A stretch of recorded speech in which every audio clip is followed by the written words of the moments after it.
Many would believe that ghost stories are just stories, but paranormal investigators take a look at what maybe even science can't explain. Darcy McGrath is a paranormal researcher. That means she studies things outside of the realm that science doesn't have an answer to yet.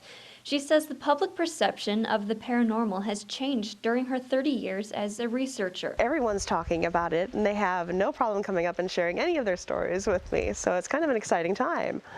Also, science has stepped into the field more to the forefront than it has before.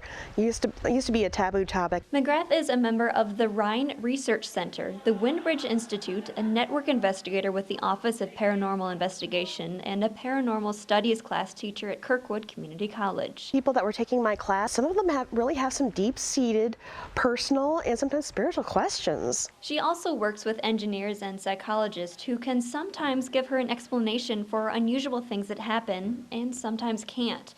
When investigating homes, she says it's usually much calmer than what appears to be on TV shows about paranormal investigations. It's often 6 to 8 hours of complete boredom followed up by 15 minutes of sheer excitement that may or may not be the neighbor's cat. McGrath has investigated both local sites, places like Bentonsport and these other places like Davenport, and those areas have been around for centuries, have layers and layers of history, Native American history, settlement history, Civil War history, and all of this impacts the energy of the land. And of course, the older the inhabitation of that land, you're going to most likely have more activity there. And national ones. I've actually had the opportunity to record some events that appear to be people that we have heard in textbooks. That was some of the stuff in Gettysburg that I found very, very fascinating.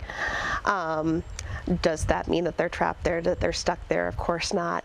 But their energy is very much still around those areas. McGrath knows how her profession is perceived, and she doesn't claim to have the answers to the timeless questions, like is there life after death? But McGrath says that sometimes it's the questions themselves that are more important than the answers. I don't think that life ever ends. It's a transition from one point to another.